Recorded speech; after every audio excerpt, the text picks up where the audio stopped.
Hi, everybody. Thanks for coming. My name is Lee Kline. I'm with the Criterion Collection, and this is a Criterion restoration of The History of Violence by David Cronenberg. Ok, buonasera, buon pomeriggio, io mi chiamo Lee Kline e vi presento il restauro del film di Cronenberg, History of Violence, un restauro della Criterion. I'm not going to talk very much now because following this, we're going to have an hour-long conversation, or maybe a little bit less, but a conversation with cinematographer Peter Suschitzky, who is here now. Thank you, Peter, for coming.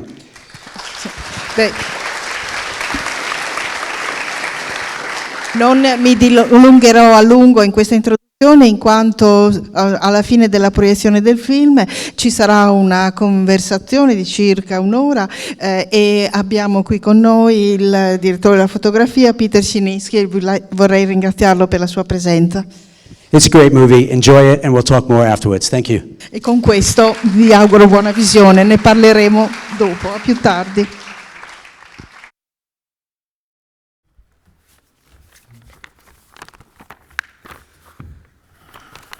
Peter Suschitzky.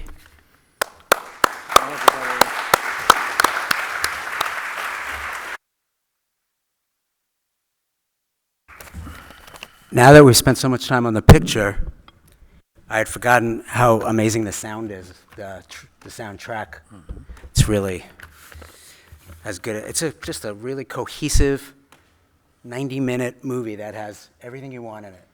Yes, yes. Let's see if we can go to the photos. There we go. So, The phone call. What's that? Cronenberg gave me before. Oh yeah, hold on. You got to talk. I'll say one short thing before we get going. That David Cronenberg called me one day whilst I was still in London. He in Toronto.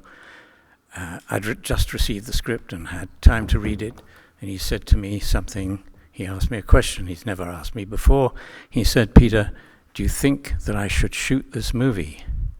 And I said, "David, yes, you should shoot this movie. It really reminds me of a Fritz Lang movie in which the hero can't escape his fate and his past. It's going to make a very good movie if we all do things in the right way." And the right way is something we've talked a lot about, because you had said to me multiple times that you never know how a movie's going to turn out. That's right. You never know. It's a miracle when it happens, but there's so many things that can go wrong. The first thing you need is obviously a director with the ambition to make a good film, producers behind him with what we need, and the casting has to be right in all departments, not only the actors, but the designer, the... You can't hear. Oh, I'm sorry. I'll try and speak more loudly. I was saying that it's a miracle when a film comes together and actually becomes a good film. You have to have a good script, a director with the ambition to make a good movie, and the casting of everybody has to be right. And still things can go wrong. But in this case, a lot went right. When I was thinking about what I was going to talk to you about, besides some of the movies, one of the things that is the most interesting to me is your relationship with Cronenberg, and the fact that you've made, is it 10 or 11 films? 11. 11 films. That's a lot. So I started thinking of all the great director-cinematographer combos and relationships over the years, like Lubeski and Cuarón, and Ed Lachman and Todd Haynes, Robert Richardson and Tarantino. I mean, we can go back to Greg Toland and Orson Welles, Roger Deakins and the Coen brothers. But 11 is a lot of movies, and I think it might win. I was lucky. I was lucky to find David, and I hope he felt lucky to find me. How did you find David? He came to London to talk with to talk about his next film, which was going to be Dead Ringers. And he said to me in later years that he had a list of 6 DOPs to choose from, because he decided that he wouldn't be able to work anymore with the gentleman who shot his previous films for various reasons. And we got on very well when we met, and that was it. there were no more questions. Well, I'm glad you guys met. Me too. So just a little bit of background. Peter, where did you grow up? I grew up in London during the war. My parents came from Central Europe, well, from Austria and from Hungary. And as a baby, I heard both languages and thought they were one language. When they wanted to keep secrets from me, they spoke in German. I guess I decided that I had to learn a little bit of the language so that I could understand it. I grew up with a camera pointed at me a lot of the time. The smell of leather was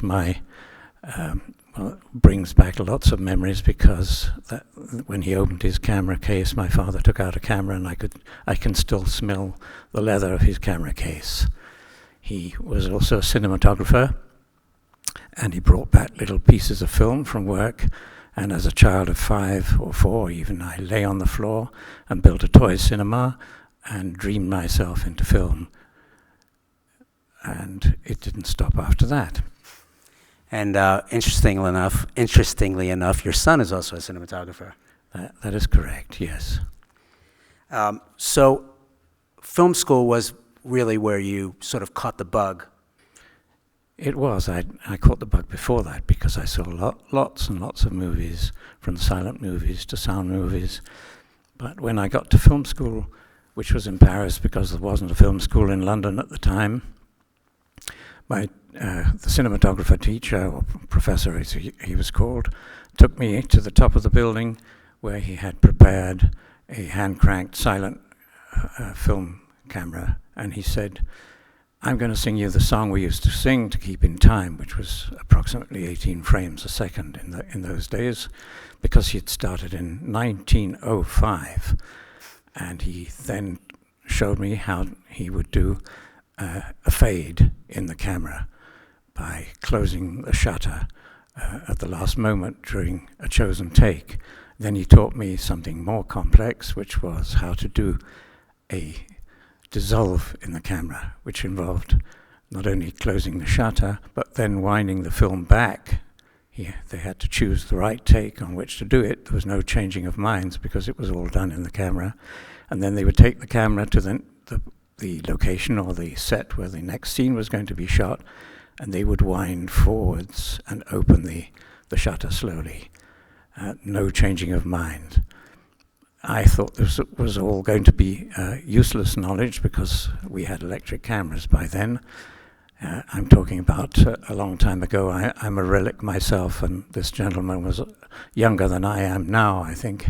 He'd started in 1905. I went to film school in 1958, the time of the Nouvelle Vague, when all those new films, well, they were new at the time, with a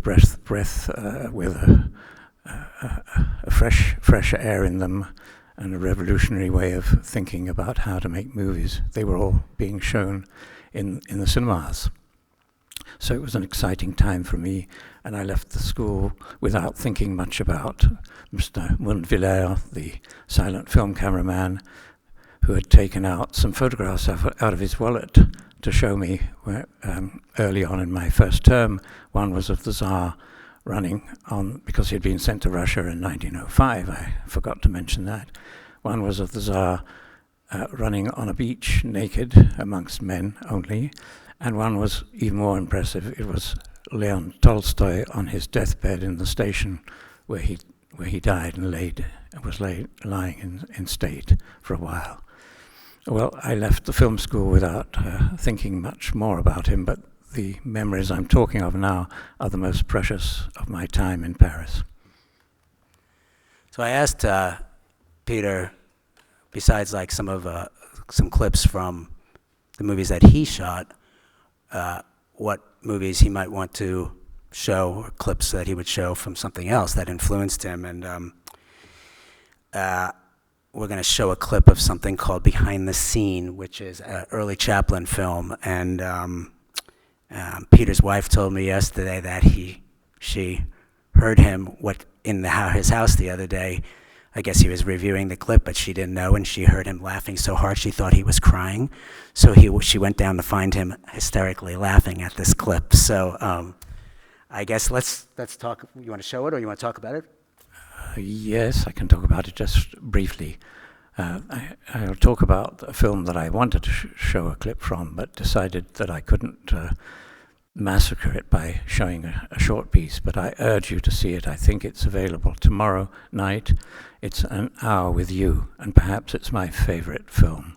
Lubitsch, yes, do see it. But this film, this Chaplin film, represents my childhood, because it was the first. Chaplin was the first filmmaker and first actor I'd ever seen on the screen. Obviously we had no television in those days. I was 5 years old, and for my birthday party, my father persuaded a colleague to bring a projector and some 9.5 millimeters films home to our home, and he showed Chaplin's The Rink, and I think I was immediately attracted to his anarchism and his lack of respect for authority, as he kicked the authoritarian and large and pompous people in the backside. Let's roll behind the scene, please.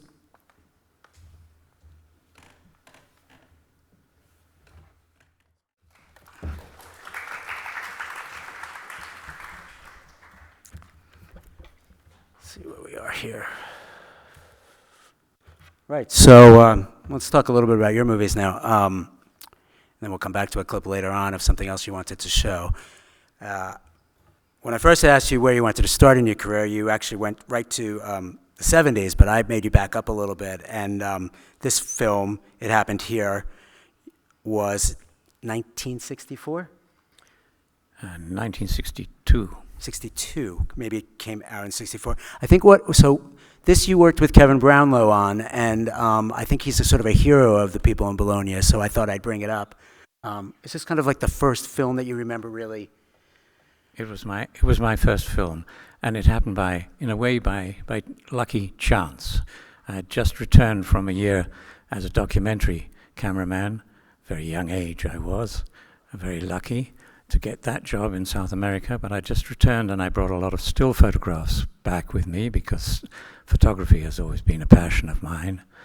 And I showed some of them to Kevin Brownlow, and he said, because I knew him already from previous years, he said to me, look, I'm making a movie mostly on weekends, and I have no money to pay you, but I'd like you to photograph if you'd like to do that. That's how it happened. So it kind of got you started in cinematography, really, as your first one. It was, but in those days, in Britain, and I expect in Italy too, it was working in movies was full of hierarchy, and you were expected to work in 6, 7, 8 years in each grade. And in the camera department, there were four grades: the clapper person who put the chuck in, then there's the focus assistant, and the camera operator, and the director of photography. And you had to be very lucky to be a director of photography before you were 45, and I was 22. And when I finished this film with Kevin Brownlow, I had a carte de visite, a card I could show. I could say to everybody, I've made a movie, look, give me some work. And then you really kind of kept working. I go to John Borman next, who you shot 2 films with. Yes, I shot my first movie with John Borman, with the greatest actor I've ever worked with, Marcello Mastroianni. And it was a difficult movie for me to shoot. It taught me a lot. John Borman had already made films in Hollywood, and he had worked with the best camera people in Hollywood, so I had a lot to measure up to. I don't think I managed to measure up to all his expectations and hopes, but I did okay. Yeah, he hired you again later on, so that says something. True, yes. Then you worked with Jacques Demy. How did that happen? That happened in a strange way. I learnt later that my brother had been teaching English to Jacques, who was expecting to make an English language movie, the one I eventually shot with him. So he taught him the basics of English and mentioned to him that his brother was a cinematographer. And we met up, and I was totally charmed by Jacques, who already had a famous history in films, The Umbrellas of Cherbourg being the best known. And it was my first experience with a European film director, very different from working with an American or a British film director.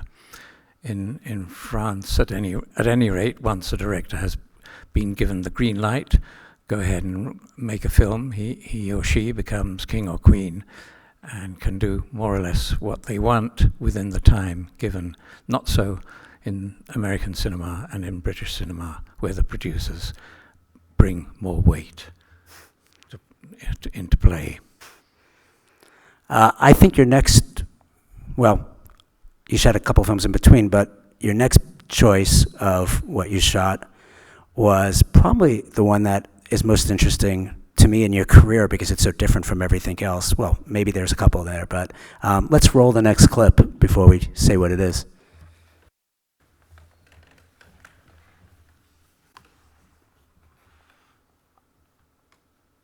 And that's just one small fraction of the main attraction. You need a friendly hand, but I need action. Touch it, touch it, touch it, touch me. I wanna be dirty. Thrill me, chill me, fulfill me. Creature of the night. Touch it, touch it, touch it, touch me. I wanna be dirty. Thrill me, chill me, fulfill me. Creature of the night. Oh, touch it, touch it, touch it, touch me. Oh, I wanna be dirty. Give it to me. Creature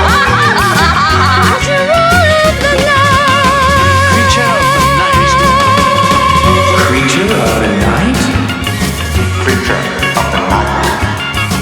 Creature of the night. Creature of the night. Creature of the night. Creature of the night. Creature of the night. Creature of the night. Creature of the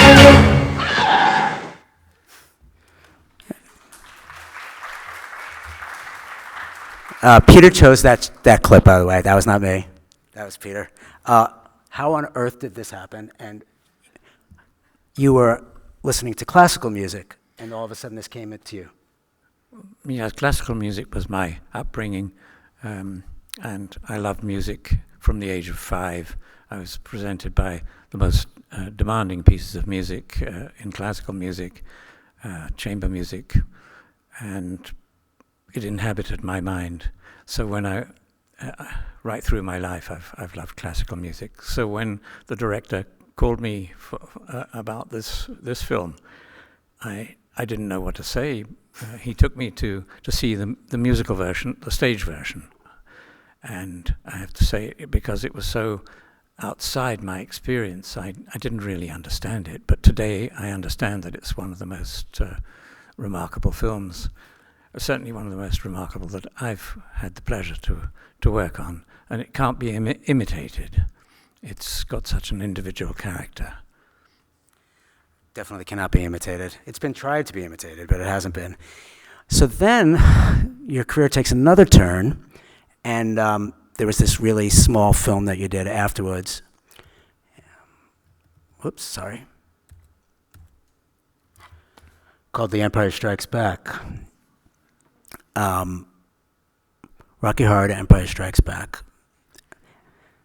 Yeah, I actually got a call to shoot the first in the what is now a series of Star Wars films, and I went straight into the meeting with George Lucas, and I said the first words that came out of my mouth were, "I have no experience of visual effects, I'm afraid." And he said, "That probably doesn't matter." I said, "You should have got Jeffrey Unsworth, who shot 2001. And he says, "You're probably right, but he's not available.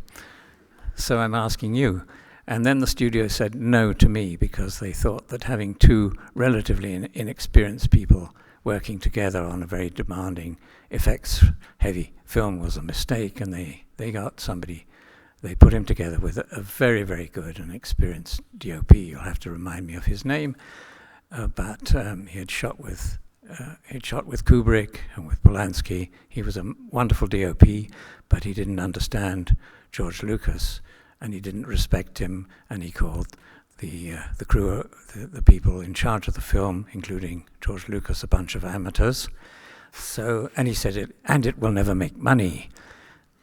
He was proved fatally wrong, and they didn't work together again. They came back to me very kindly, and I said, I still have no experience of visual effects. And they said, and George Lucas said, it doesn't really matter. I'll take you out to San Francisco to my ranch, and you'll meet all the people, all the visual effects people.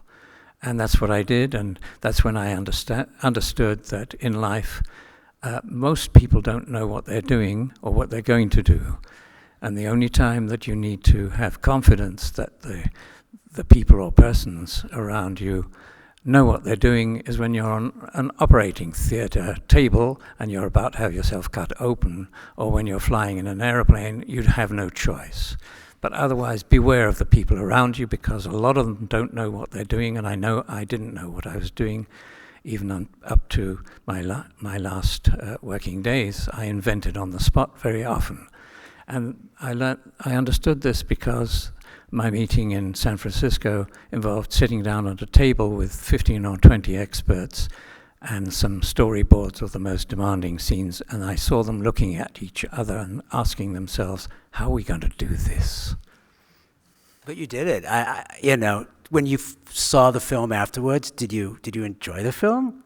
I certainly did, yes. It's full of childlike wonder, I suppose. Yeah. It's not my natural sort of film. It's not a film, if I hadn't worked on it, it's not the sort of film I'd choose to go and see necessarily, but I was very, very, very happy to have worked on it. It gave me a lot of experience. And I felt I was in a nursery school, and every day I arrived at the nursery school, I had very big toys to play with. Yeah, I bet you did. I think it's probably most people's favorite Star Wars film. That's what they tell me. Would you agree? Yes. Or the first one, maybe. But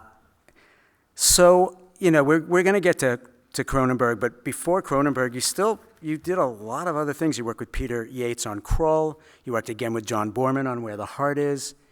You did the remake of The Vanishing with George Slutzer in 1993. You did Mortal Beloved with Bernard Rose. It seems like this was all getting you ready for your work with Cronenberg. All these different kind of styles. Yeah, I think it's probably true to say, well, I think it's true to myself to say that I didn't find my expressive voice until I started to work with Cronenberg. It was something to do with the challenge of each film being very different from the previous one. Yeah.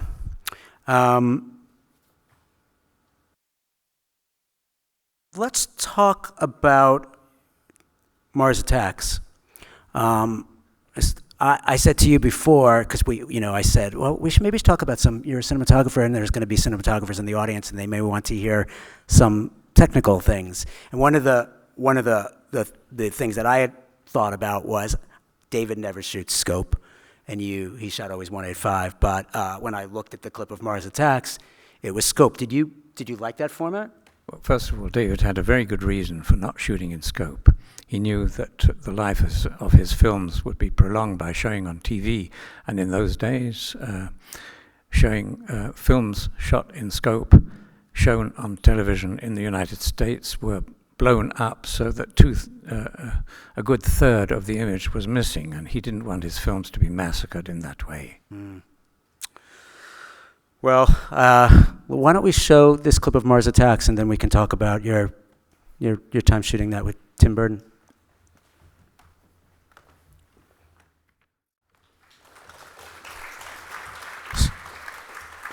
When Tim Burton and you discussed how you're going to make this film, did he have basically storyboards and ideas, or did he leave you to come up with ideas? When I met Tim Burton for the first time, he showed me photographs and some clips from science fiction films of the early 1950s and the mid-1950s. That was his inspiration for this film. But at that time, he had the ambition to make the Martian characters as through animation, through frame-by-frame animation, and he got together a crew of animators and miniature costume makers, etc., 50 people in that department, and spent a lot of money until the studio said, we're closing down this production, because he'd spent $15 million without making 1 minute of film. So he said to me, Peter, will you stay on in Los Angeles? I'm pretty confident that we can get this film going again. And he was probably thinking, even then, of making the Martian characters as digitized characters.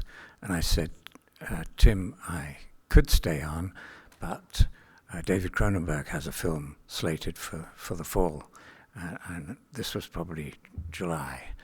He was going to keep me on until the new year on full salary, much more than I got with David Cronenberg, but I wanted to shoot with Cronenberg, and we shot Crash, and I came back to shoot Mars Attacks, which by then, because of the amount of money which Tim had spent on the film without making it, meant that we had to shoot it in quite a short time.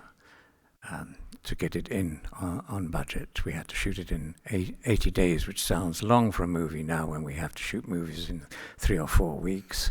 But for that scale of movie, with so many effects in it and so on, it was tight. Usually they shot for 120 days. We had 80.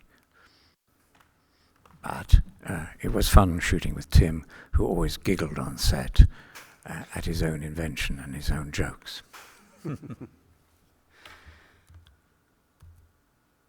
See where we are here. I don't know why I keep going with that one. Okay, let's get to a little bit more about David. Well, one of the things I learned yesterday from your wife was that when I asked you about more technical things, she said, Peter doesn't like handheld, and I thought that was interesting. And then I realized when I think of your movies, I can't remember any handheld shots. Why is that? I don't see the point of it. It's sloppy filmmaking, and when I ask students why they like handheld, they've told me in the past, I don't know if they would tell me today, but they've told me that it's more real. And I say, it's certainly not real, more realistic, because when you walk down the street without a camera, the image doesn't bounce up and down, but when you put the camera into your hand, it does bounce up and down. You've got your Steadicam inside your head. I don't like it because I like more precise shots also. And handheld work makes me feel sick. Fair enough. So when you start working with David, how does the process work? Does David have ideas of the way the movie should look, or do you come in with, does he expect you to come in with ideas, or is there a pregame? How does the process usually work? It was only just when we were preparing Dead Ringers that we watched 1 or 2 movies together just to talk about them and to say what we liked and we didn't like. But he's never told me, he's never come up with ideas on how the next film should look in the plastic sense, the light, the color, etc. That's something that we both discover as we go along. Although I have to say, you have to get the first shot right, because all the other shots should have the same feeling. The scenes and the shots that follow the first shot should be seamless in their look. I think the look of the films came from, of course, from the set design and the costumes, but from my point of view, it's an unconscious feeling. It's a voyage of discovery, and I don't know what I do, and I can't describe what I do. I can talk about a few technical things, but I don't find that the interesting part of filmmaking. It doesn't matter which camera you shoot on, or whether you shoot digitally or on film. What's important is the script and the direction, the acting, all those things, much more important than the technical side. At what point do you usually know or have a feeling that what you're making is special? Or is it not till really you see it, put it together? Oh, I think one knows pretty early on, and I've been, on occasions, very saddened and depressed by a realization that the film is not going to be good. But that's never happened with between David and myself. Let's show one more clip. This one's Naked Lunch, which you chose this clip. Do you remember which clip this is? I do remember, yes. Let's show it and then we'll talk about it.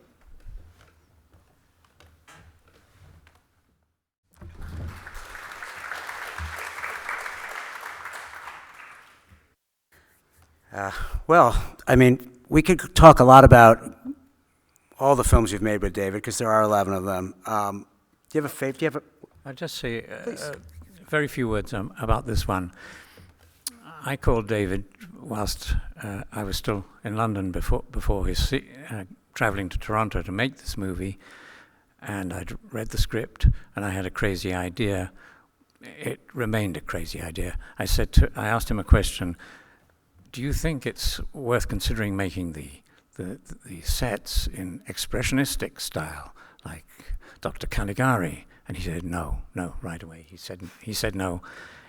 What's going on the screen is so extraordinary. I want it rooted in reality. However, I felt free to make my light look feel expressionistic in style. I hope that it looks like it too. It was a lot of work, and it involved creating a lot of shadows in many scenes, to the point where Peter Weller, the actor, said, "How am I going to get into the set? There are so many flags in the way." I think it remains one of people's favorite films of his, along with History of Violence, and, well, there's a lot of them. Yeah. There's a lot of them. Well, I don't want to take up too much more of your time. I know we could talk forever about all of these films.